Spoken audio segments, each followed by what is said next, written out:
자, 특수한 저당이다. 특수한 저당에서는 공동저당이 있고 근저당이 있는데 공동저당은 마음을 접으세요. 마음을 반 포기하세요. 자, 뭐 공동저당 그 교재 봐보세요. 392쪽부터 93, 94, 95, 96, 97쪽까지 있는데 시험 문제가 어떻게 나왔느냐. 가끔가다 나오면 계산하는 문제가 나와요. 계산하는 문제. 여러분들 시험장 가면 극도로 긴장 상태에서는 나눗셈도 못해. 나누기도 못해. 학교는 계산하는 것도 꼭 계산기 꺼내놓고 계산해야 돼. 이 계산 어떻게 하면 1분 내 못해요. 그러면 기출문제 어떻게 나오느냐. 그 390쪽 예제 봐보세요. 가끔 나오면 이렇게 나와요.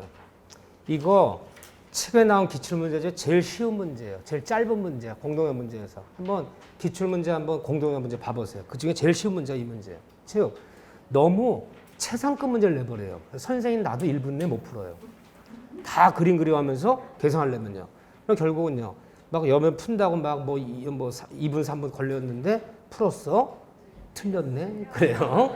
찍은 사람보다도 찍은 거랑 똑같아. 포기하셔. 너무너무 그 기출문제가 한 3번쯤 나왔는데 4번쯤 나왔는데 모두 90점 이상짜리 문제 이렇게요. 너무너무 어려운 문제를 내지 간단한 문제 안 내요. 이건 포기해버리고 어딜 봐냐. 근저당 별표 3개. 근저당은 작년에도 선생님들 모두 근저당 예상 안 했어요. 다 공동저당 예상했어. 나는 근저당 나온다. 왜? 많이 쓰는 걸 낸다. 근저당은 너무 많이 쓰는 담보제도야. 은행 가서 아파트 담보대출 받으면 그들 의뢰이 근저당 잡지 일반 저당 안 잡아요. 많이 쓰는 걸 물어야지 쓰지도 않는 걸 왜 물어 자꾸. 요즘 출제 경향이 너무 이론적이고 학문적인 거를 내는 것보다는 중개업을 볼 때 많이 쓰는 것들을 내는 경향이 많이 바뀌었기 때문에 내면 근정이 나온다. 또 나온다. 한 번 나오면 연속적이 나와요. 자, 별거 3개인데 근저당이요. 많이 듣던 얘기예요. 그러면 현재 채권도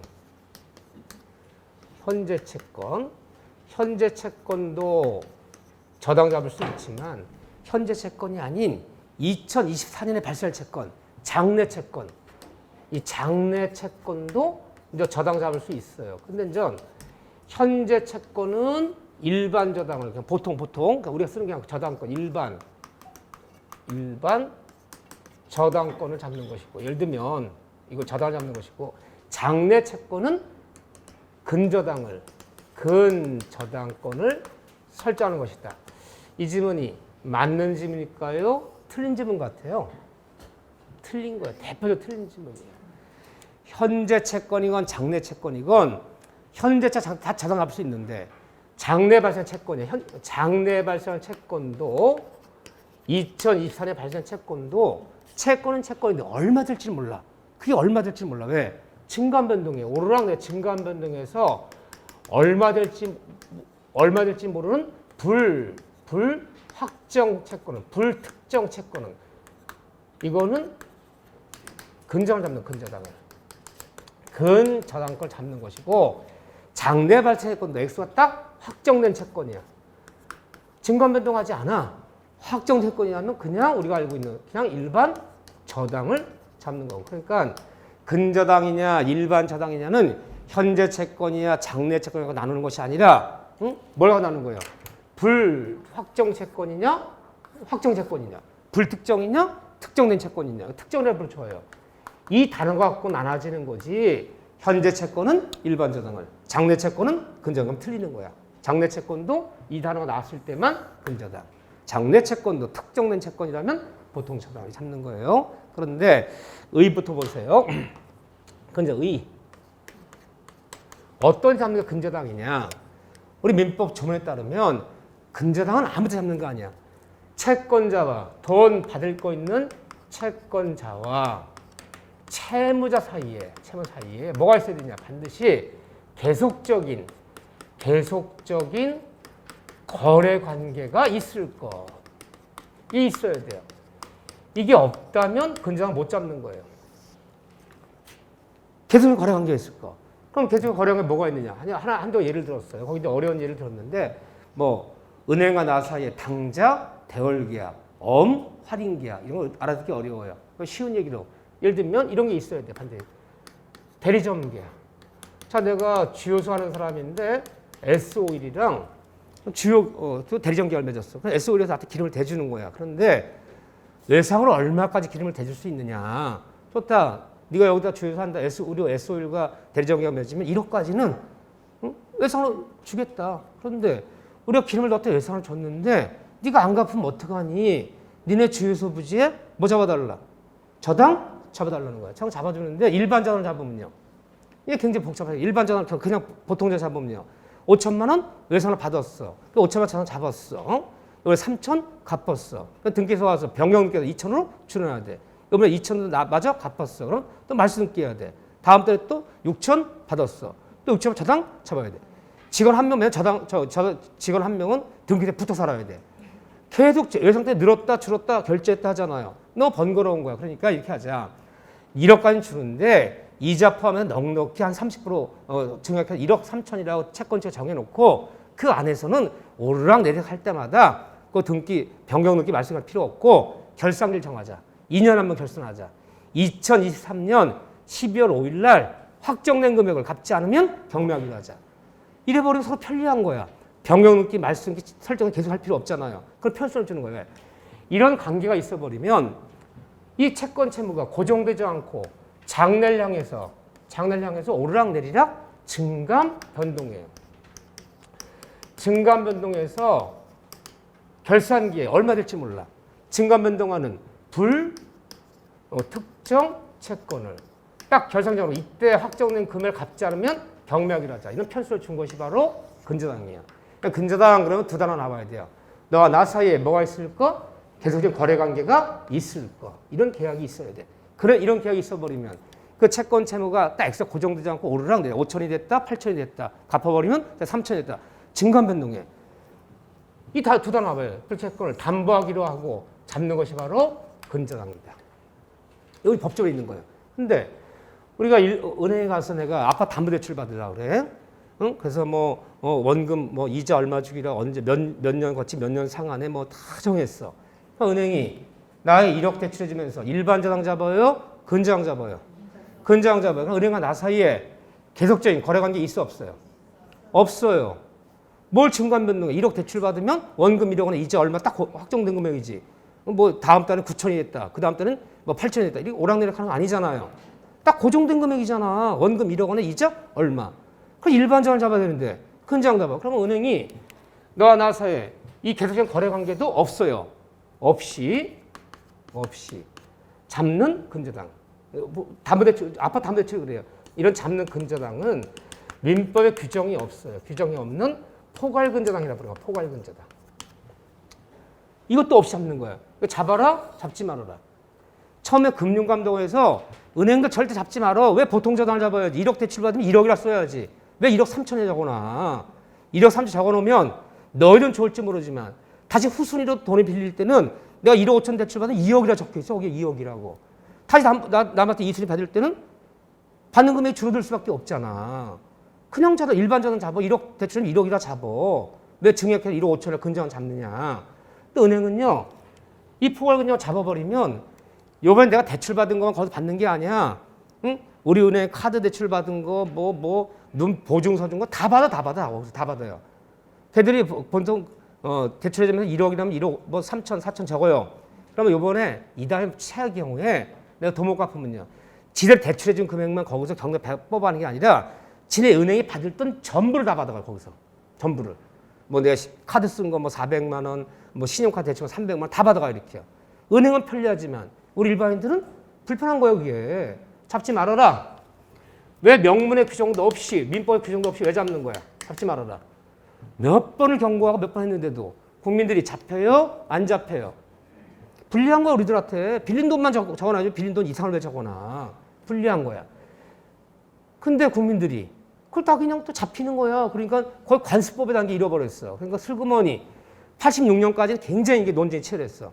다 무효야. 그거 무효다. 물권 법정주의다. 왜 물권법 규정도 없는 걸 왜 잡는 거냐. 물권법정 위반하면 다 무효화되는 거야. 근저당 거 다 무효야. 인정 못해. 이 강경 얘기하는데 국민들이 다 잡히는 거야. 그래서 슬그머니 꼬리 내렸어. 판례가 내려서 인정한다. 이제 유효해요. 이것도. 그렇지만 우리는 이걸 배우는 게 아니야. 이걸 배우는 거야. 그러면 우리가 정치로 배우는 근저당은 우리 일반인들이 잡힐 일이 있어 없어요? 없어요. 사업하는 사람들이 잡히는 거야. 사업하는 사람들이. 어떻게 일반인 은행가 대출 받으면 일반적으로 잡혀야 되는 거야. 그러니까 계정 거래 관계가 없으면 못 잡는 게 근저당이다. 그럼 우리 원칙 배우는 거지. 포괄 근저당 이거. 이것도 없이 잡는 은행가 담보대출 받는 거 배우는 거. 이거 배우는 거 아니에요 지금. 자, 그런데 이런 관계가 반드시 이 두 단어가 나와야 돼요. 이때만 잡는 건데 모든 근저당 등기를 잡을 때 반드시 기재할 사항이 있어요. 이게 빠져버리면 근저당 등기 안 나요. 이런 건 우리가 등기법에서 필수적 기재사항이라 불러요. 모든 근저당 등기할 때 반드시 기재할 사항은 세 가지가 있다. 이것 빠진 근저당은 없어요. 반드시 모든 근저당에는 반드시 채권 최고액을 적어요. 채권 최고액. 보통 채권 최고액은 넉넉히 적는다고 애들이. 실제로 내가 우리 약정한 금액 한 1억이라면 30% 증가 1억 3천 정도. 왜 그러는지 이따 볼 거야. 채권 최고액 꼭 있어야 돼. 이거 빠진 근저당은 없어요. 그 다음에 채무자.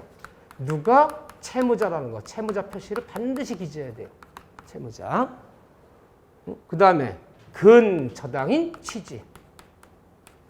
근저당인 취지. 이 세 가지는 반드시 기재돼야 돼요.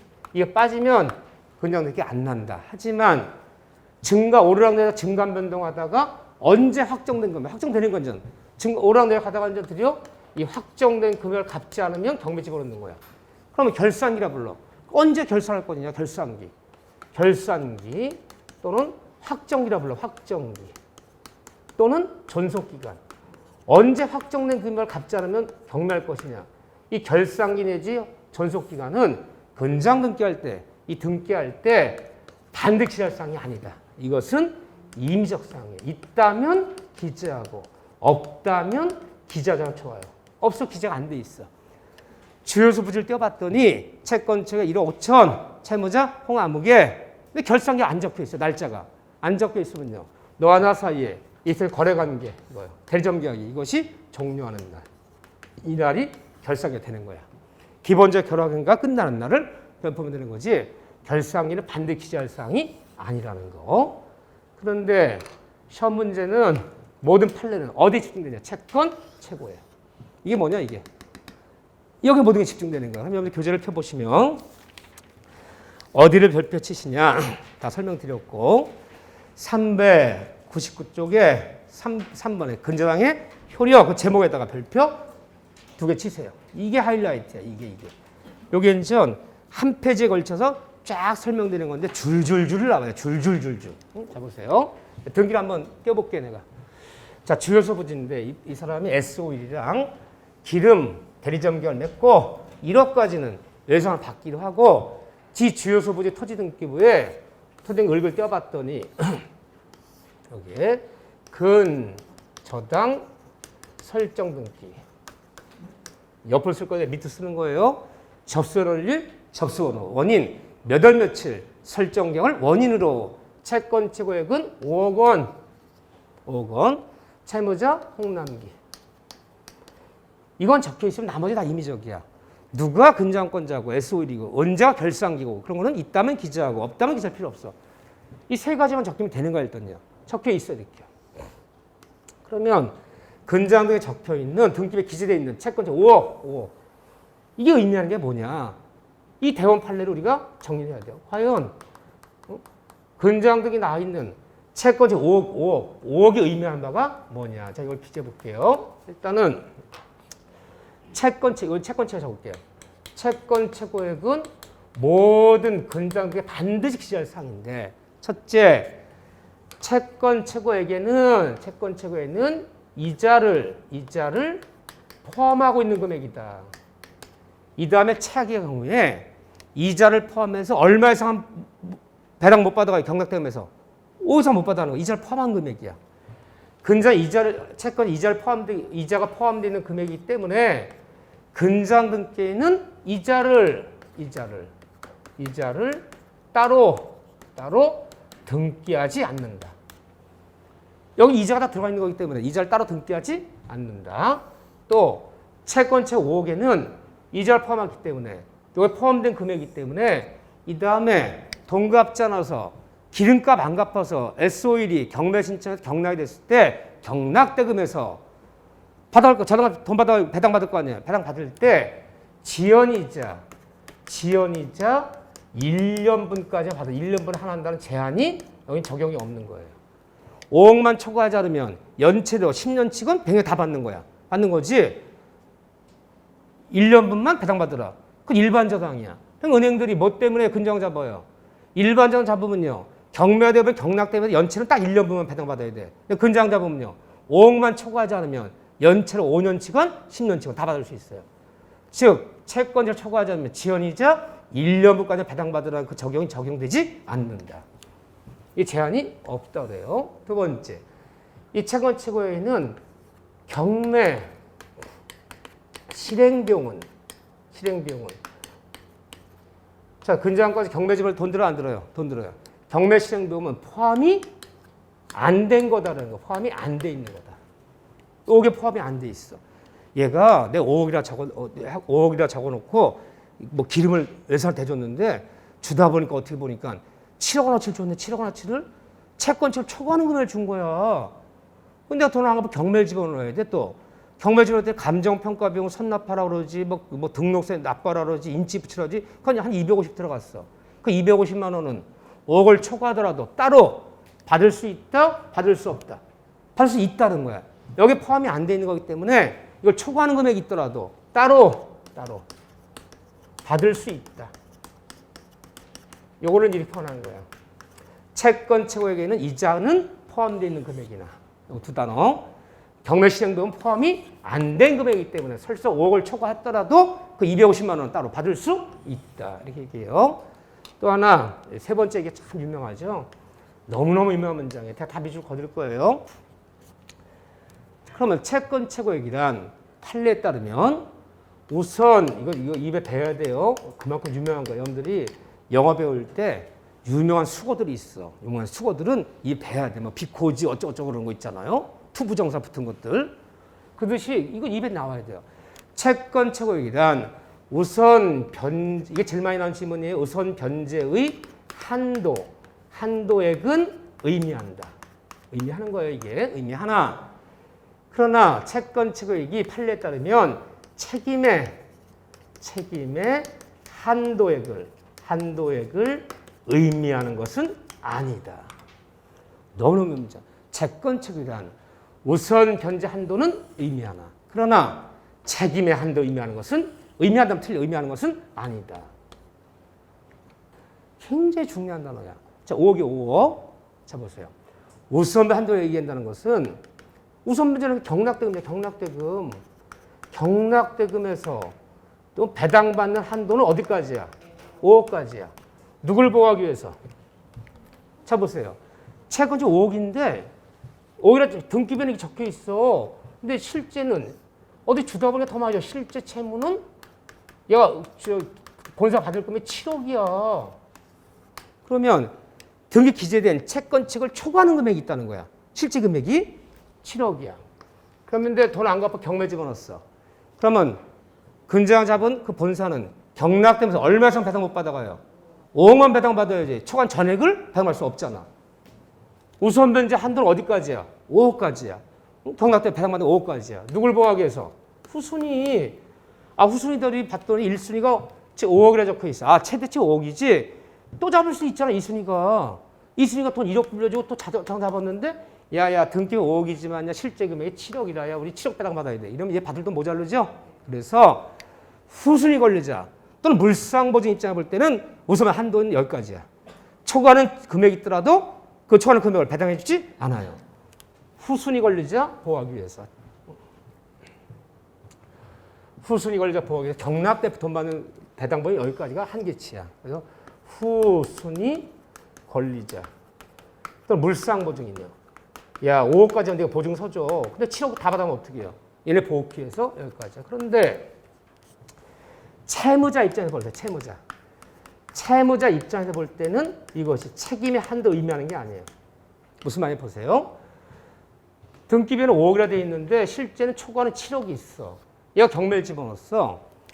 그 주유소 잡힌 채무자 설정자 쫓아가서 야 등기부에 5억이라 돼 있어. 5억까지 갚을 테니까 경매 치러야죠. 5억까지 갚아야 돼요? 전액을 다 갚아야 돼요? 전액 7억을 갚아야지 경매치하고 근저당 말소할 수 있는 거지. 등기 기재 5억까지만 변제하면 된다는 얘기 아니야. 채무에 네가 책임지는 것은 어디까지 책임져야 돼?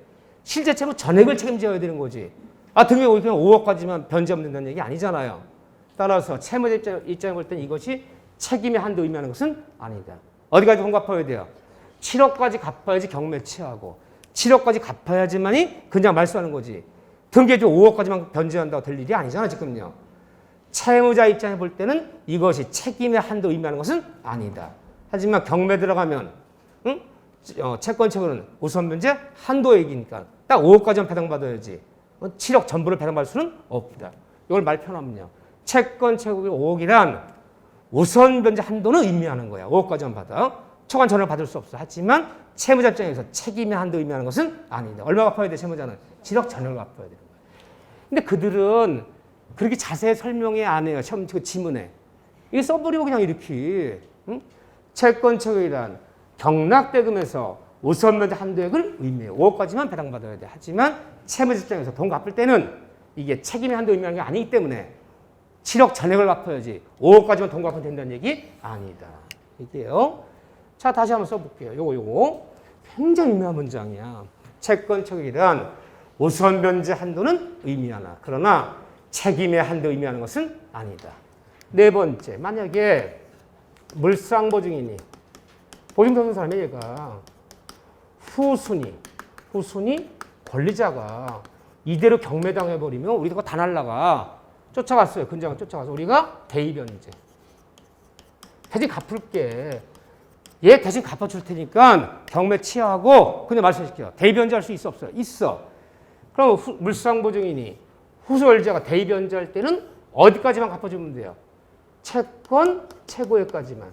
채권 최고액까지만 여기서 말하면 5억까지만 변제하면 되는 거, 대변제하면 되는 거지. 초과는 실제 금액 전액을 대변제할 필요는 없다는 거예요. 왜요? 어차피 경매 들어가면 어디까지만 배당받아야 되는? 5억까지만. 우리가 있기 때문에 전액을 받을 수 없잖아. 따라서 후순위 권리자가 물상부 대변제할 때 어디까지만 대변제하면 된다? 등에 기재되어 있는 채권 최고액까지만 대변제하면 경매 취하시키고 근저당 말소시켜줘야지. 초과 전액을 대변제할 필요는 없어. 하지만 채무자 자신이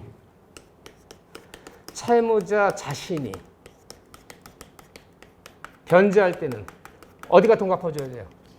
초과는 실제 금액 전액을 변제할 7억을 변제해야 되는 거지 5억까지 변제하면 되는 게 아니잖아. 이렇게요. 같아요? 달라요? 다르잖아요. 이렇게요. 이 채권 최고액. 자, 그 얘기가 어디까지 나와 있느냐? 일단 거기 별표 두 개 친 다음에 A번 동그라미, A번 제목 동그라미 치세요. B번 동그라미, C번 동그라미, 그 밑에 판례 별표 거기다 보면 채권 최고액 나와 있어요. 맨 처음에 채권 최고액이란 밑에 줄 보면 우선 한도에는 의미하나 그러나 또 밑에 줄 가면 줄가 나와서 책임의 한도까지 볼 수는 없다. 여기까지 딱 네 문장이에요. 너무너무 자주 나온 문장이에요. 자, 그런 다음에 핵심만 보는 거야. 넘기시면 2번에 피담보 채권의 확정 거기다 밑줄 그시고 별표 하나 현관표 짝 그시고 별표 하나 그러면 이제 5억 범위내에서는 이제 오르락내리락 하는 거야. 오르락내리락 하는 거 증감 변동할 때마다 변경될 필요 없어. 그러다가 언젠가 이제 이것이 이제 액수가 이제 그 결산기가 도래하면 또는 확정기가 도래하면 또는 처음부터 2023년 12월 15일 그날 확정된 금액을 못 갚으면 경매합니다. 이 존속기간이야.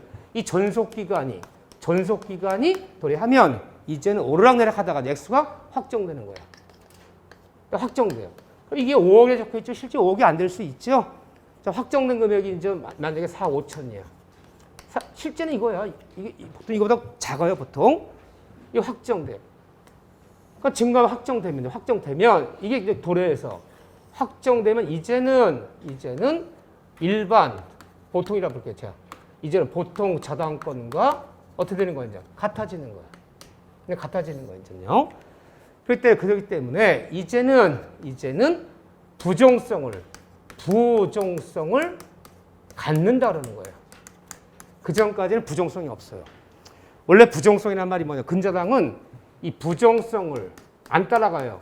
부종성을 완화시킨, 부종성을 부정하는 대표적인 저당이에요. 이걸 따라가지 않아요. 원래 대한민국 모든 담보제는 부종성이라는 것이 있어. 부종성. 부종성이란 말이 뭐예요? 갚을 돈, 피담보 채권이 존재하여야 담을 존재하는 거고, 피담보 채권이 갚을 돈이 소멸하면 담보권도 함께 소멸된다. 피담보 채권과 갚을 돈과 담보 운명을 같이 하는 게 부종성이야. 근데 근저당을 잡아버리면요, 2023년 12월 5일 결산기 5억 원 적어놓으면요, 그 2023년까지 오르락내리락하다 순간 빵원이 됐어. 영원히. 예상은 다 갚았어. 영원이 되더라도 근저당은 소멸치 않아요. 빵원이 되고 얼마 되고 갚을 돈이 존재하지 않아도 언제까지 무조건 살아있는 거야. 2023년 10월까지 무조건 살아있는 거야. 피담보 채권이 결산기 도래하기 전에 영원이 되더라도 근저당 소멸하지 않아. 부종을 따라가지 않아. 근데 이게 확정됐습니다. 딱 결산이 확정됐어요. 확정된 이유는 이제 부종성을 갖는다 그러는 거예요. 또 확정되어야 경매를 신청할 수 있다.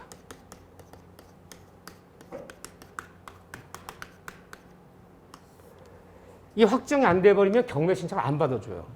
그러면 여러분들이 근저당권자가 경매를 신청할 때는 신청서 2장을 작성해요. 법무사무실에서 경매 신청서에 다 적어야 돼. 그 다음에 확정된 채권 신고서라는 그 양식이 있어. 거기다 4억 5천 딱 적어줘야 돼. 그 액수를 딱 확정시켜주지 않으면 채권 신고서라는 게 있어요. 확정된 채권 계산서 신고서에 4억 5천 딱 적어줘야 돼. 그래야지 경매를 받아줘요. 그래서 여러분들이 시험 문제가 확정되어야 경매를 신청할 수 있다는 맞아요. 또는 근저당권자 경매 신청 시에 확정된다. 그래도 맞아요. 이거 거꾸로 얘기도 괜찮아요. 경매 신청하는 날 확정된다. 확정됐습니다. 확정된 이후에는 이제는 더 이상 증감 변동하면 되겠어요? 안 되겠어요? 안 되겠지. 확정된 이후에는 더 이상 증감 변동한 부분은 이제는 대항할 수 없다. 이제는 보호받을 수 없어. 확정된 이후에 3천 더 올라갔어요. 안 되는 거예요. 더 이상 증감 변동할 수 없어요. 그런데 뭐가 증감 변동하지 말라는 거냐? 확정된 이후에 원본 채권은 이제 증감 변동하면 안 돼. 딱 이 고정돼야지. 더 이상 올라가 봤자 그럼 받을 수도 없고 주장할 수도 없고 보호받지도 못해. 하지만 이자는 계속 5월 초과하잖아. 이 5월 초과하잖아. 이자는 계속 발생한다, 발생찮는다. 발생하는 거야. 그럼 뭐가 증감 변동하지 말라는 거예요? 원본 채권. 봐보세요. 딱 확정됐어. 4억 5천. 경매 신청했어. 이놈의 경매가 자꾸 유찰되네. 근저당권자가 4억 5천 확정된 신고서, 계산서 제출해서 경매 진행하는지 3번, 4번 유출되더니 1년 6개월 만에 경매가 돼버렸어. 1년 6개월 만에. 그러면 경매 신청 날부터 4억 5천에 대한 이자 1년 6개월치는 계속 발생 안 발생이야. 계속 붙는 거야. 뭐가 바뀌면 안 돼? 원본 채권이 바뀌면 안 되는 거야. 6개월 만에 경매되면 6개월치. 1년 만에 경매되면 1년치 이자. 1년 6개월 만에 경매되면 1년 6개월치 이자. 이자는 계속 발생하는 거야. 뭐가 증감 변동 안 된다? 원본 채권은. 이자는 계속 발생한다. 이자는. 자, 이 얘기하고. 그래서 5번째. 확정되어서 경매를 신청했어. 4억 5천. 경매 신청했는데 채무자 쫓아와서 채권자 사정사정해. 이대로 경매 들어가면 이게 유찰돼서 돈도 다운되고 나도 손해 너도 손해. 시간도 6개월 걸리니까 너 경매 취하자. 딱 내 1개월 내가 갚을게. 1개월만 경매 연기해줘. 또는 변경해줘. 변경 신청한다는 말도 있고 경매 취하 신청한다는 말도 있어요. 그 변경 신청은 채권자 동의서만 받으면 법원에서 연장해줘요. 이렇게 한 달 내에 갚을 테니까 제발 경매 좀 변경해달라. 한 달만 2달만 미뤄달라. 또는 취하해달라. 갚을 테니까. 그래서 그 말 믿고 취하했어요. 갚아요? 안 갚아요? 다 아는구나. 그 사이 또 예산을 더 줬어. 기름을 더 줬어. 5천만 더 줬어요. 그래서 최초 확정된 건 4억 5천인데 얘가 감독 경매 취하했다. 다시 6개월 만에 다시 재경매 치우는 거야. 이때는 외상대금이 5억 원이야, 4억 5천 아니야. 다시 재금을 신청하면 이 최초 확정된 금액은 이제는 5억 원으로 변경, 바꿀 수 있다는 거예요? 없다는 거예요, 판례가? 없다는 거예요. 그래서 근저당이 최초 확정되어서 경매를 신청했다가 비록 경매가 취하됐다가 다시 재경을 신청하더라도 최초 확정된 금액은 바꿀 수 없어요. 변경할 수 없다. 금매 문장이에요. 아니, 이해는 안 되지, 물론. 그렇지만 중요한 질문들이에요. 그대로 여기도 4억 5천이라고 신청해야지 변경할 수 없다. 6번째. 후순위 근저당권자가 다 판례들이야, 지금 여기. 후순위 근저당권자가 경매를 신청했다면, 자, 봐보세요. 이 등을 떼어볼게요. 이 거물등 끼부인데 1번 근저당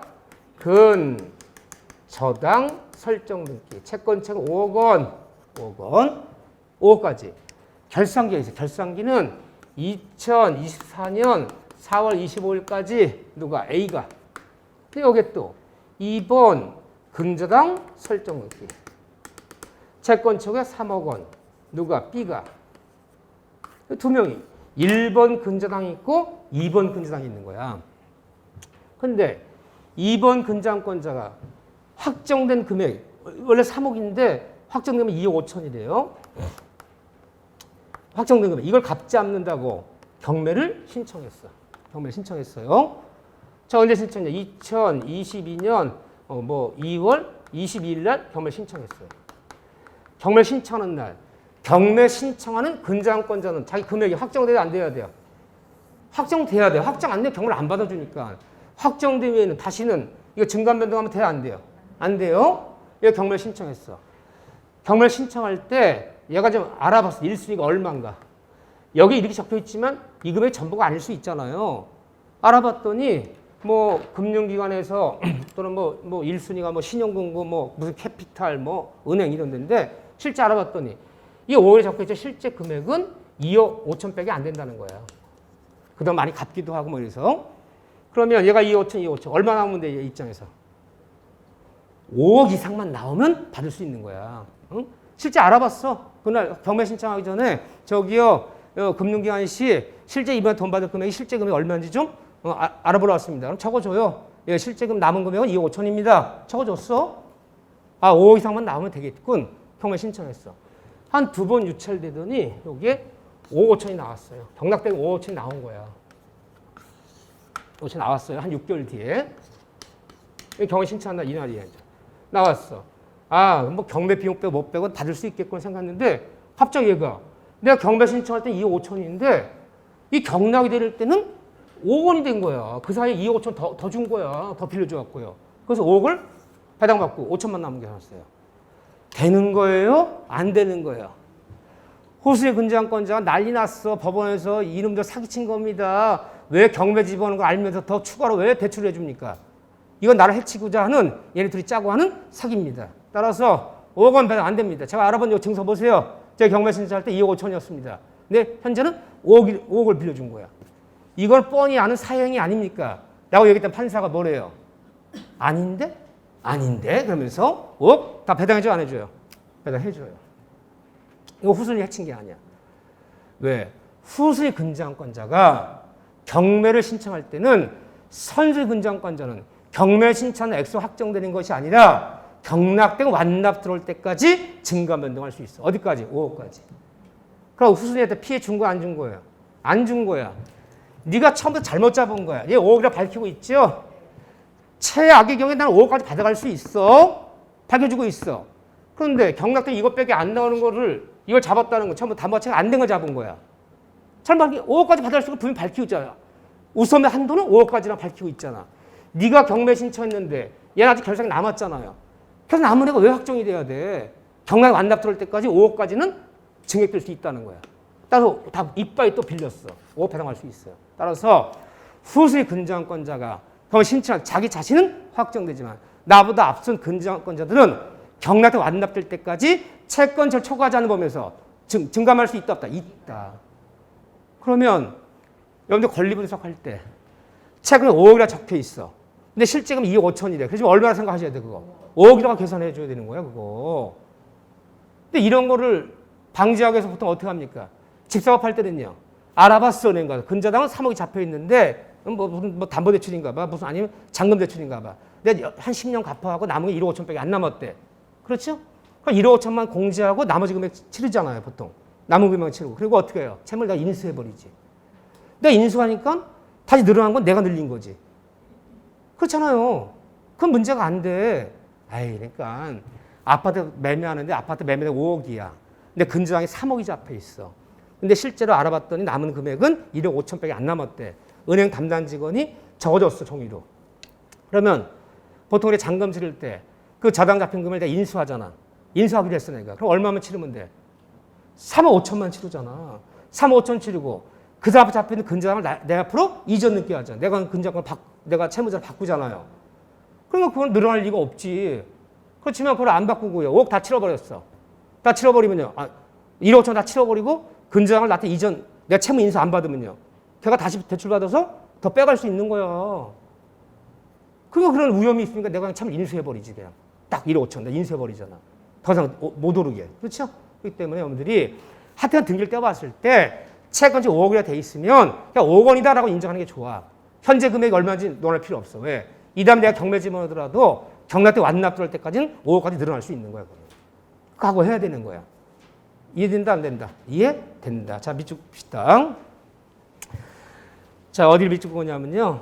401쪽에 보면 경매 신청의 기억에 밑줄 근저당권자가 스스로 경매 신청한 경우에 경매 신청에서 근저 스스로 경매 신청하는 근저당권자의 신청한 경우에는 쭉 내려와서 마지막 두 번째 줄 경매 신청하여 경매 개시 결정이 있었다면 경매 신청이 치하되었던 거는 치하되었다 하더라도 다시 재경매 신청하더라도 채무 확정 효과 번복 채취 확정되면 번복 바꿀 수 있다 없다 번복되는 거 아니다. 바꿀 수 없다. 그 얘기고 니은번 동그라미 밑줄 후순위 근저당권자 경매를 신청한 경우 경락된 완납 시에 확정된다. 보세요. 후순위에 경매 신청할 때 앞서 선순위 근저당권자는 경매 신청날 금액이 확정되는 것이 아니라 맨 밑에 보세요. 즉 경락인이 경락을 완납할 때 확정된다 보아야 되기 때문에 경매 신청할 때는 2억 5천이었지만 1순위가 5억이라 기재되어 있다면 그 사이에 5억까지 늘어날 수 있다 없다? 늘어날 수 있다. 선순위 근저당권자는 경매 신청 액수 확정되는 것이 아니라 경락때 완납할 때까지 증감 변동할 수 있다. 그 얘기 지금요. 여기. 그 다음에 왼쪽 페이지 보세요. 거기 뭐 심화라는 내용이 나와요. 심화. 그럼 언제 확정되는 건 별거 아니에요. 결선 정했다면 그 날짜예요. 정하지 않았어. 정하지 않았다면 이런 경우가 다 확정되는 거야. 이 날 이후에는 증감 변동하면 안 돼. 자 보세요. 제목. 전속기간 내지 결산기 도래. 제목만 비춰보세요. 등기부에 기재된 결산기 도래하면 확정돼요. 더 이상 그 날짜 이후로는 더 이상 증감 변동하면 안 되지. 원본 채권은. 그 다음에 너와 나 사이에 대리점 계약이 해지됐어. 주유소 계약 해지돼 버리면 더 이상 예상받을 일 없잖아요. 그날부로 확정되는 거고. 세 번째 내려보세요. 이 채무자가 파산 선고를 받았어요. 해상 절차에 집에서 망했다는 거죠. 망한 사람은 더 이상 예상 걸을 일이 없잖아요. 그럼 그날에 확정되는 거예요. 그럼 다 뭐예요? 결국은 너와 나 사이에 더 이상 거래할 일이 없어. 응? 대리점 계약이 해지됐어요. 응? 확정기가 도래했다. 또는 채무자가 파산을 받았어요. 회사라면 이거 회생개시 절차를 받다는 게 망했다는 거야. 그럼 더 이상 거래할 일이 없잖아. 기본 거래 계약이 끝나는 날 확정되는 거예요. 결정이 정하지 않았더라도 그날 이유는 더 이상 증감 변동할 수 없다. 이 얘기예요. 별건 아니에요. 그렇지만 저는 근저당이 너무너무 중요하다 봐요. 이 다음에 다시 한번 이거는 심화에서도 또 연습할 것이고 이거 뭐 단순 판례 외우는 거기 때문에 요약에서도 또 한 번 할 거죠. 별표 3개 친 부분은 3번 해요. 3번. 그리고 문제풀이 들어가요. 자 보시죠. 그런 얘기들이고 자 넘기시면 계약법이요. 뭐 계약법이야 또 우리 뭐 주특기지 뭐 폴폴 날르지 뭐 아무도 호응하지 않는다. 그래요. 민법 총치, 물권법, 계약법, 민사특별법이 있는데 네 파트가 다 특징이 있어. 민법 총칙은 10문제 불가하지만 너무너무 추상적이고 난해하고 너무너무 어려워. 용어들도 까다롭고 논리도 어렵고 사례도 어렵고 너무너무 시간이 걸려. 물권법은 총칙보다 어렵지는 않은데 세밀하고 좀 세세한 잡다한 것들이 많아. 그래서 이렇게 좀 의외로 점수가 안 나와요. 공부량이 많아야 돼. 계약법은 너무너무 쉽다. 두 군데의 파트에 비해서는 계약법 공부하기도 쉽다. 아마 같은 10문제지만 민법 총칙 공부량의 절반도 안 돼. 절반도 안 되는 분량 갖고 민법 절반도 안 되는 분량이고 10문제지만 공부가 쉽고 또 시험 문제. 시험 문제 어떻게 나와요? 시험 문제. 시험 문제도 평이해. 올해 시험이 좀 어려웠대. 올해 시험이 좀 쉬웠대. 그러면 항상 어디? 민법 총칙이나 물권 받고 조절이 되지. 계약법 해마다 똑같아. 난이도가 더 어려운 애도 없고 더 쉬운 애도 없어요. 항상 똑같은 수준이 나와요. 예측하기 너무 쉬워요. 공부하기도 수월하고 득점도 평이하고 쉽다. 여기가 계약법이라고 해서 그런 말이 있어요. 학문, 공부에 학문의 뜻이 있어. 난 민법이라 학문을 하고 싶어. 너무 재밌어 이게. 학문의 뜻이 있는 분은 어디를 열심히 하자? 민법 총칙을 열심히 하라는 거야. 그러면 하나씩 배워가는 그 기쁨이 있어. 어려운 걸 터득하는 기쁨이 있어. 그렇지만 나는 합교의 뜻이 있어. 합교 뜻이 있는 분은 계약법을 하라는 거야. 총칙 공부할 시간에 계약법 공부하면 총칙은 아무리 공부를 열심히 공부를 아무리 잘하는 사람도 10문제 중에 7, 8문제 맞기가 쉽지가 않아. 어려워. 공부 잘해도. 계약법은 조금만 열심히 하면 10문제 중에 7, 8문제 다 맞을 수 있어. 응? 알아서 선택하셔. 난 학문의 뜻을 드실지 합교 뜻을 드시는 거 알아서 하셔요. 자, 넘기시면 자, 계약법 총론 412페이지예요. 계약법은 계약 총론 파트가 있고 계약 강론 파트가 있어요. 실제 비중은 거의 똑같아요. 예전에 안 그랬어요. 옛날 총론이 6문제, 강론이 4문제. 어떤 때는 이게 7문제도 나왔었는데 요즘 똑같아요. 총론 5문제, 강론 5문제. 거의 똑같이 나와요. 근데 사실은 총론은 이론적이고 학문적인 파트고 이 강론은 실제적인 파트야. 실제 생활에 관련 파트. 매매, 임대차니까. 근데 과거에는 이런 걸 많이 냈는데 지금은 이쪽으로 자꾸 출제도 이렇게 비중이 올라가요. 이렇게요. 그래서 총론은 뭐 배우는 거냐. 우리가 계약법에 필요한 기초 이론이요. 기초 이론과 모든 계약에 매매 계약이건 교환이건 임대차 계약이건 우리 계약은 3개만 있는 건 아니에요. 우리 시험번 3개지만 우리 법조문에는 15가지 계약이 규정돼 있어. 그 15 계약 중에서 3가지 계약만 시험범위야. 뭐 도급계약 뭐 이런 건 시험범위 아니고 교합계약 이런 건 시험범위 아니고 매매, 임대차. 근데 계약 총론은요. 15가지 계약에 공통되는 공통 용어들, 공통 개념들을 학습하는 곳이야. 모든 게 쓰는 용어들이 있어. 동시항명권, 우연부담, 계약자 관리책임, 예를 들면 이런 용어들. 그 용어들을 배우는 시간이야. 그러니까 아무래도 좀 따분하지 여기는. 근데 이제 강론에 들어가면 전 매매, 임대, 실제 이제 우리가 사회생활에 쓰고 있는 걸 직접 배우는 거죠, 이렇게요. 그래서 보통 이렇게 여기서 5문제 하면 나오는데 이 계약 총론은요 법조문으로 따지면 527조부터 553조까지 법조문이 23개?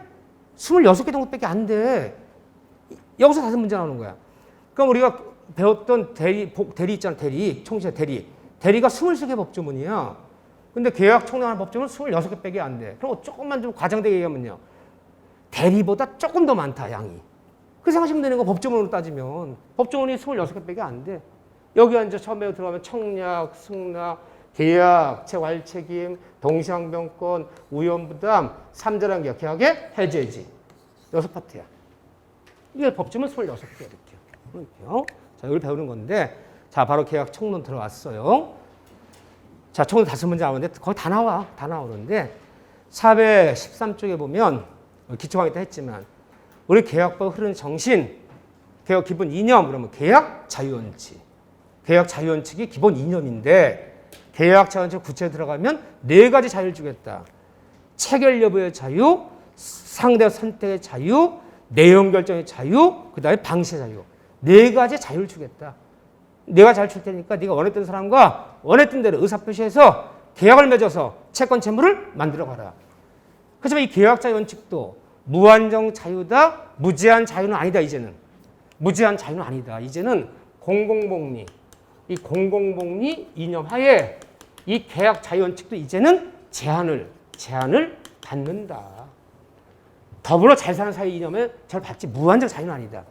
그런데 네 가지 자유 원칙 중에서 공공복리 이념 하에 가장 많은 현대사회에서 가장 많은 제한을 받는 것은 이 중에 네 가지가 도표 있어요. 네 가지 중에 뭐 가장 많은 제한을 받는다. 이거 기초과정에서 제가 했어요. 이 중에서 현대사회에서 내용, 결정의 자유. 이 내용, 결정 자유가 가장 많은 제한을 받아요. 이게 내 마음대로 내가 결정 못해. 응? 뭐 근로기준법에서 몇 시간 이상 노동하는 우리는 70시간 노동하기로다. 안 돼. 내용 결정. 시급은 6,000원씩 주기다. 안 돼. 최저임금법에 따라 시급 얼마 이상 줘야 돼. 이런 식으로 내 마음대로 결정을 못해. 현대사회에서 가장 많은 제약을 받는 것은 이 중에 뭐다? 내용, 결정 자유가 가장 많은 제약을 받는다. 한 단어만 알면 돼. 뭐 물어볼 건 없고요. 자, 넘기세요. 이따 시험 문제는 아니니까. 자, 첫 번째 논점. 415쪽에 약관한 게야. 작년에 저 때 배워본 계신지 모르겠는데 딴 선생님들 약관 안 가르쳤어. 난 약관 나온다. 왜? 현대사 약관 계약이 너무 많은 거예요. 약관 계약이. 보험 계약을 맺어도 운송 계약을 맺어도 이사짐 된다를 불러도 약관 계약이고 은행과 대출 받아도 약관이고 아파트 분양 계약을 받아도 약관 계약이고 나랑 계약령 결정하지 않아. 미리 부동을 인쇄시켜놓은 계약을 다 인쇄시켜놓고 나보고 읽어보고 도장 찍어라. 현대사 다 약관 계약인데 왜 약관 계약을 안 내겠느냐. 그래서 딴 선생님은 가르치지도 않았어. 난 약관 계약 왜? 요즘 출제경이 그래. 많이 쓰고 있는 거, 실제로 필요한 것들 지지로 묻지 너무 이론적인 거에 연연하지 않아요. 당연히 30회 때 나왔잖아. 근데 한 번 나오면 또 나온단 말이에요. 우리 주간민법 특징이 그거야. 어느 파트 한 번 나오면 연속해서 나오고요. 한 번 빠지면 몇 년 빠져버려요. 다음 출제 들어올 사람이 전년도 기출문제를 참고상으로 들어와요. 이 사람들 중개사 공부 가르치는 사람들이 아니잖아. 대학 교수들이. 아, 약관을 내는 거구나. 내요. 작년 낸 부분을 똑같이 내면서 그 지문만 좀 달리네. 그래서 난이 조절이 되는 거지. 작년에 이런 문제 냈으니까 작년에 문제 아무 딴 문제 내야지. 그러면 사람이 몇 명 뽑힐지 난이도 어떨 때 아무도 몰라. 큰일 나. 그래서 항상 관연도 기출문제를 늘 참고해서 그 부분을 내기 때문에 한번 출제되기 시작하면 쫙 나오고 한번 빠지면 몇 년 쫙 빠져버리고 그래요. 또 올해도 유력한 문제. 자, 약관에다 제목에다 별표 2개 치세요. 2개 치세요.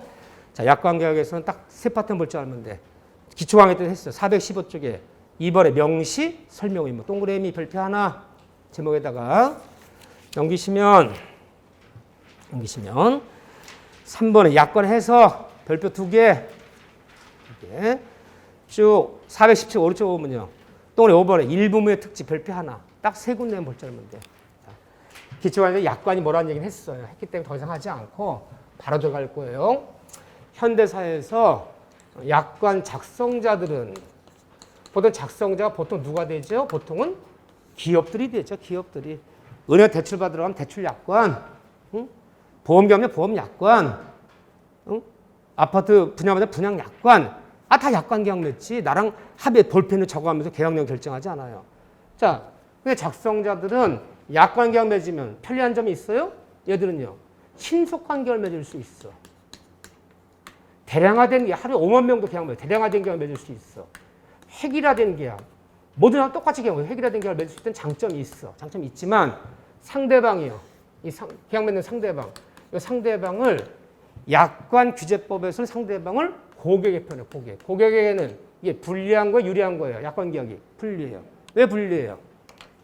문제점이 뭐예요? 고객님 읽어보시고 도장 찍으세요. 여기 찍으세요. 여기 쓰세요. 뭐 하세요? 이래버리면 상대 고객은요. 내용, 결정의 자유를 침해받아요. 계약 내용을 나랑 합의해서 결정해야 되는데 내용 결정을 나랑 합의하지 않아. 저기요, 이 3번 조항 이거 지우면 안 될까요? 가래, 빨리 가래. 이거 여기 연체료 16% 이거 빼면 안 될까요? 가래. 읽어보시고 도장 찍을 것이냐, 도장 찍지 않을 것이냐, 체결 여부의 자유를 줘. 하지만 내용을 수정할 수가 없어. 이렇게 맺어진 계약은 이걸 침해했기 때문에 이렇게 맺어진 계약은 작성자한테 유리하고, 얘한테 유리하고 이 계약은 상대 고객한테 불리할 가능성이 크기 때문에 이 특별법, 약관 규제법이라는 이 특별법을 제정해서 약관 규제법을 다른 말로 그냥 이렇게 표현하게 돼요. 보통 거래 약관이다. 이 법을 규정해서 누굴 보호하고? 소비자, 그렇죠. 고객. 소비자, 고객을 보호하고 누구를? 작성자를 통제하고 견제하기 위해서 만든 법이야. 이런 법을 우리 뭐라 불러요? 약자를 보호하고 약자를 보호하는 법은 약자는 편면적 강행 규정이야. 이 법은 편면적 강행 규정이야. 따라서 이 법을 어겨서 약관 작성자한테 유리하고 상대방 소비자 거기에 불리한 특약은 모두 무효로 한다. 편면적 불리한 특약은 무효. 또 이 법은 이 계약법의 특별법이야. 그러면 계약을 맺었는데 약관에서 계약을 맺어버리면 우리가 민법의 계약법 이걸 따라가지 않고 특별법 우선원칙에 따라서 약관 규제법을 따라가는 거야. 그러니까 약관 계약은 민법에 규정이 없는 거야. 이거 민법이 아니야. 이거는 민법이 아니야. 특별법 우선원칙에 따라서 계약을 맺었으면 약관 계약은 민법 계약법을 적용하지 않고 이 법을 적용한다. 그런데 현대사회에서 약관 계약을 막을 수가 없어. 그렇죠? 막을 수 없어. 대출 약관, 분양 약관, 문속 약관 막을 수 없는데 다만 약관 인정하더라도 약관 작성자들은 인정한다 이게야. 하더라도 반드시 약관을 고객 상대방한테 약관을 뭐하라? 명시하고 그리고 모든 부분이 아니라 중요 부분은 반드시 뭐 해줘라? 설명해줘라. 명시 의무 무슨 의무가 있다? 설명 의무가 있어. 명시 설명 의무를 준수해라. 만일 중요 부분을 설명하지 않았거나 약관을 명시하지 않았다면 이걸 위반했어. 이거 위반해서 명시하지 않았어. 저 설명하지 위반해서 맺은 계약은 약관 작성자들이 이거 위반하면 약성 작성자들은 이 계약의 효력을 뭐 할 수 없다. 주장할 수 없다. 그러면 나 중요 설명 안 들었어. 명시도 안 받고 그냥 야 우편으로 보내줄게. 약간 우편으로 보내줄게. 킥으로 보내줄게. 알아서 네가 사인해. 명시 안 했어. 그럼 상대 고객은요. 주장할 수 있어 없어요? 편면적 강행 규정은 잘 해석해야 돼. 명시하고 중요 설명하지 않은 계약도 상대 고객은 필요하다면 주장할 수 있어. 계약이 효력 주장할 수 있지만 작성자들은 주장할 수 없어. 그런데 명시 설명했다는 것에 대한 입증 책임은 누가 입증하라는 거야? 입증 책임은 저 설명 안 들었습니다. 설명했습니다. 보험에서 쌈났어. 나 설명된 적 없습니다. 설명했대. 입증 책임은 누가 져라? 작성자잖아. 따라서 여러분들 은행 가서 대출을 받거나 보험계약 맺으면 요즘은 자필 쓰는 데 많아요. 설명 들었음. 팔 떨어져 그냥. 다 거기가 어디야? 다 중요 부분이야. 내 자필 써져 있잖아. 설명 들었음. 잘 알고 있음. 다 적었잖아. 그게 중요 부분이야. 다 걔들이 입증자로 쓰려고 그래. 입증자로 쓰려고. 자, 그런데 다음 같은 경우는 여기 중요한 게 이거예요. 설명 의무가 면제된다. 발표지에 있는 이건 중요해요. 즉 다음 같은 경우는 중요 부분에 해당되더라도 설명하지 않아도 좋다. 설명 안 해도 좋다. 그 네 가지 예외를 판례가 인정해요. 이 대법원이 얼마나 나쁜 놈들이냐면 이 판례 네 가지 때문에 약관 규제법이 종이 쪼가리 돼버린 거야. 응?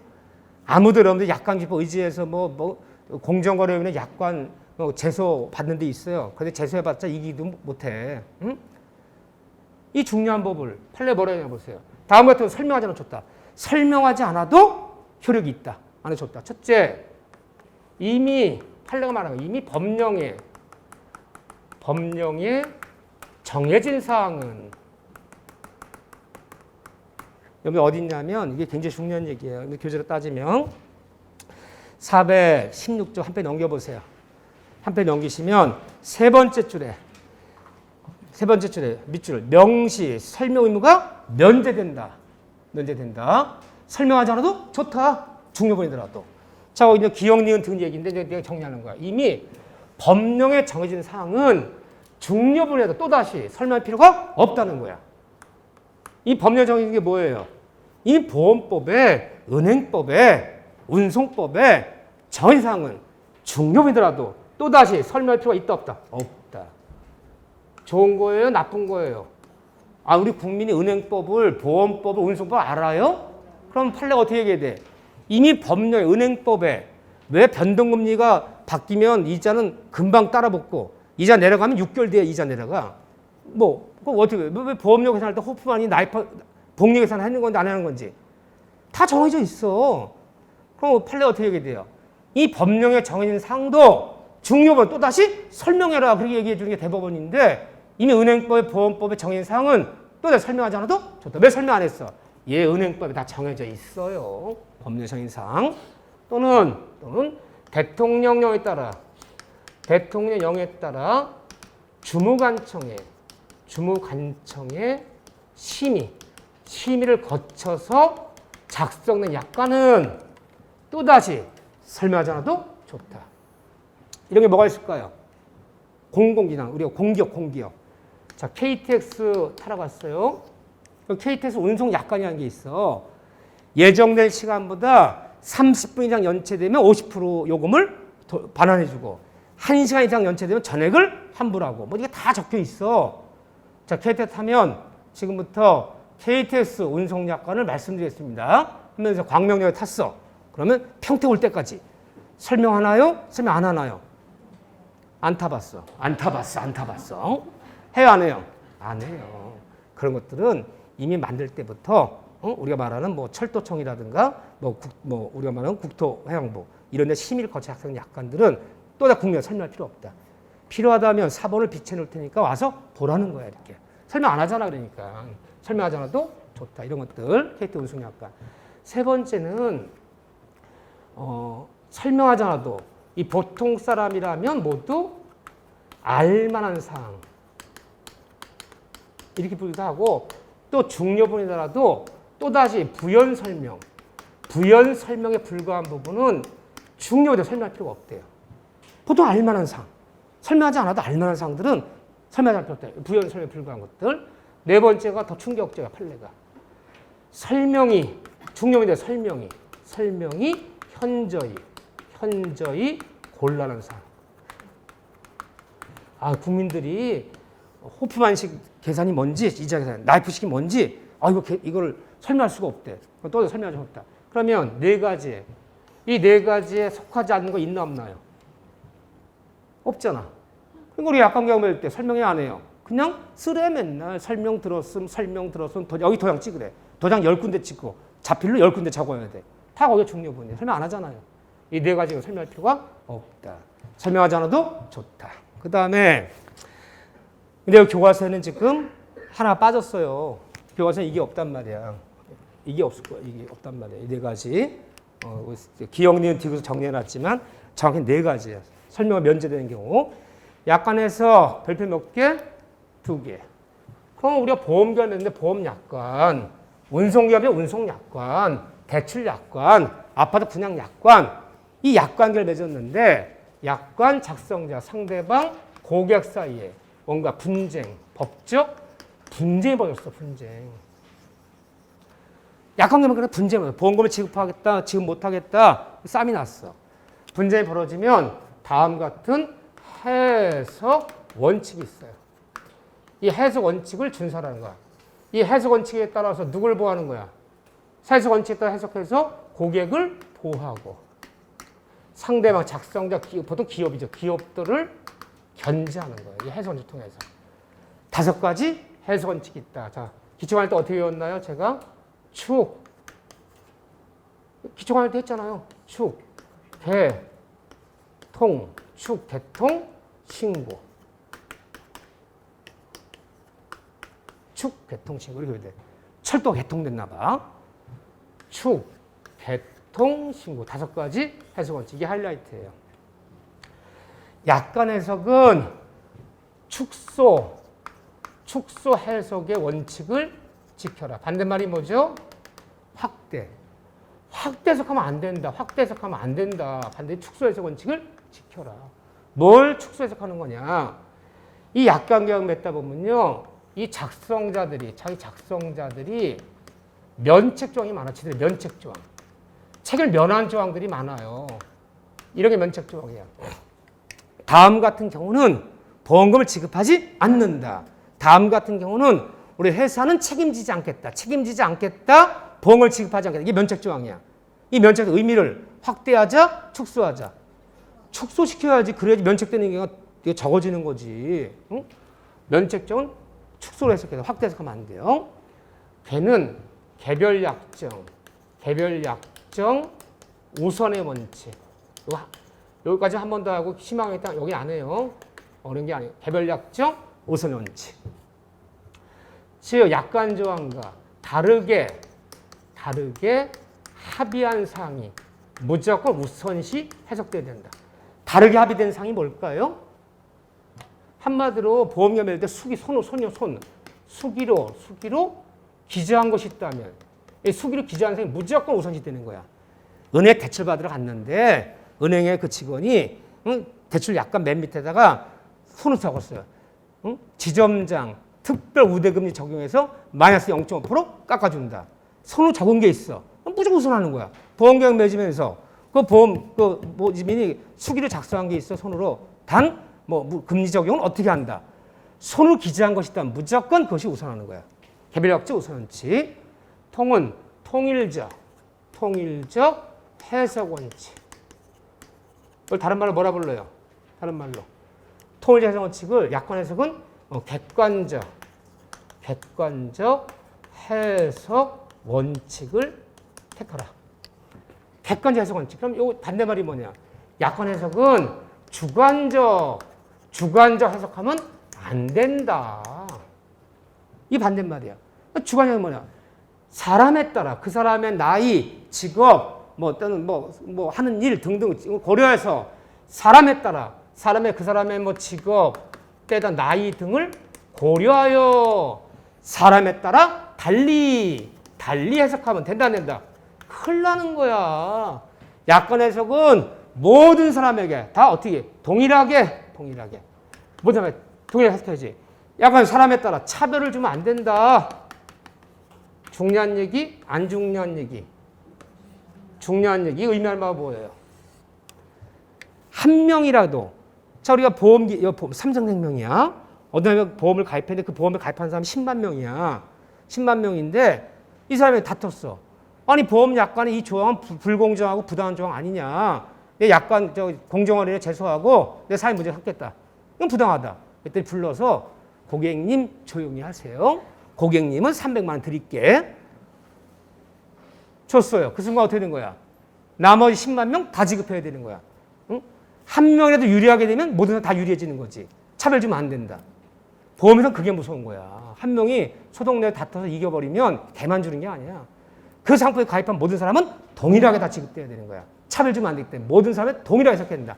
한 명이라도 유리하게 해석해주면 모든 고객은 다 유리해지는 거야. 이것이 통일적 해석 원칙이야. 차별 주면 안 된다. 사람에 따라 달리 해석하면 안 되는 거예요. 주관적으로 해석하면 안 된다. 신은 뭐죠? 신이 성실의 원칙에 따라 해석해야 된다. 따라서 지문 중에 그 내용이 내가 도장 찍었다. 내용이 지나치게 불공정하다면 그 내용이 불공정한 조항, 어떤 내용이 부당하다. 그 내용이 부당한 조항, 지나치게 고객을 구속하는 조항, 불공정하다, 부당하다, 지나치게 구속한다. 긍정적인 단어들이에요, 부정적인 단어들이에요.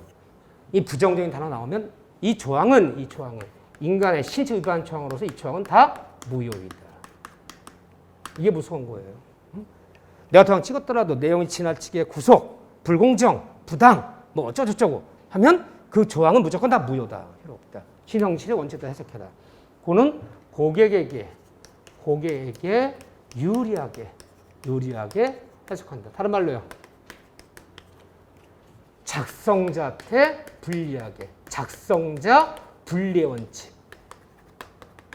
뭐 하러냐. 애매한 조항은. 다른 불명확한 조항은. 다음 같은 경우는 보험금 1억 원을 지급하지 아니한다. 보지 아니할 수 없지 아니한데 막 애매해. 준다 안 준다는 애매한 조항은 불명확한 조항은 무조건 누구에게 작성자한테 불리하고 고객에게 무조건 유리하게 해석해야 된다. 앞서 따라서 어떻게 된다? 축 대통신고. 이 내용들 다 알아야 돼. 이 내용들 알아야 돼. 이거 뭘 냈는 거 하는 건지 이게 문제가 아니라 요즘 문제 나오면 그 내용을 간단하게 모르면 틀릴 수밖에 없어. 앞자 따갖고는 안 돼. 그 내용까지도. 해석 원칙이 제일 중요하고 5가지. 5번에 417쪽 5번에 일부무효의 특칙. 이게 굉장히 독특한 거예요. 약관은 일부 무효의 특칙이 적용됩니다. 약관 해석은 저 일부무효 법리. 이 일부무효 법리가 제가 이번에 하지 않았어요. 이제 심화시 할 건데 137조에 구성되어 있는데 어느 계약에 어느 법률행위에 계약을 맺었는데 어느 법률을 했는데 그 계약의 법률 일부가 무효라면 원칙은 어떻게 되는 거다? 계약의 일부 조항이 일부가 무효라면 원칙은 계약 전부를 무효로 한다. 일부가 불능이라면 원칙 전부를 불능을 하고 일부가 취소라면 원칙 전부를 취소하는 걸로 하고 일부가 무효라면 원칙은 전부를 무효로 한다. 일부가 무효라면 전부가 무효되는 거야, 그 계약은. 그런데 예외적으로 다만 일부 무효인 부분이 이 부분이 없더라도 나머지만 가지고도 법률행위 하여서 인정될 때는 예외적으로 그 부분만 무효라고 그 무효인 부분만 무효라고 나머지 부분이 뭐 할 수도 있다. 유효할 수도 있다. 또 일부무효 법리라 불러요. 일부가 문제되면 원칙은 전부를 이게 우리 민법을요. 일부가 문제되면 일부가 불능이라면 전부를 불능하고 일부가 무효라면 전부를 무효라고. 일부가 문제되면 전부가 문제되는 것이 원칙인데 그 부분이 없었더라도 나머지만 가지고도 법의 해석을 인정할 때는 예외적으로 그 부분만 무효로 하고 나머지가 유효할 수도 있다. 이걸 우리 130조 일부무효 법리라 불러요. 모든 민법이 다 이렇게 해석하는 거야. 일부자만 들어가면 일부 취소, 일부 불능, 일부 무효, 일부 통정. 일부가 통정이라면 전부를 통정하는 걸 봐서 무효가 되고 다 일부자만 들어가면 이렇게 해석하는 건데 약관은 뒤집으라는 거야. 반대로 가야 돼. 반대. 이렇게 하면 이게 이제 민법 원칙이야 이게. 근데 반대로 해석해야 돼. 특례 정대 보세요. 보험계가 맺었는데 보험 약관이 50개 조항이야. 5페이지. 1항부터 쭉 50항까지 있어. 이 5페이지인데 그런데 도장 찍었어. 보험계 맺었는데 이 상대방 고객이 판사니 5항, 6항 이 2개 항은 그 내용이 지나치게 불공정하고 지나치게 부당하고 지나치게 상대 고객을 구속시키는 조항으로서 불공정 조항에서 이거 무효 판결 내주세요. 다퉜어. 판사 입에서 그래 이 2조항은 인가시제 위반해서 이것은 무효이다. 50개 조항 중에 2개 조항이 무효가 됐어. 무효가. 그러면 이 약관계약은 이 보험계약이야. 자, 보험약관인데 그러면 이 보험계약 원칙은 어떻게 되는 거야? 원칙은 나머지 부분은 전 유효한 계약이야. 나머지 48개 조항은 다 유효한 계약이야. 그런데 일부 무효인 조항이 핵심 조항이야. 핵심 조항이어서 이게 무효돼 버리면 이 보험 목적 달성이 안 돼. 일부 무효인 부분이 가장 핵심적인 부분이어서 일부 무효돼 버리면 계약 목적 달성이 안 될 때는 할 수 없이 인정. 그때는 예외적으로 그때는 전부를 이 계약 전부를 무효로 한다. 우리 배웠던 일부무효 법리가 원칙과 예외가 서로 뒤집어지고 있잖아 지금. 이 반대로 해석해야 된다. 약관 일부 조항이 무효라면 원칙은 어떻게 된다. 나머지 조항은 유효하고 다만 계약 목적 달성 안 될 때만 예외적 전부를 무효로 한다. 뒤집어라 거꾸로. 이걸 뭐라 부른다? 약관은 일부무효 특례가 적용된다. 꼭 기억하셔야 돼. 오케이. 됐어요. 자, 계약 종료. 10분 쉬었다가 이제 빨리빨리 가자고요.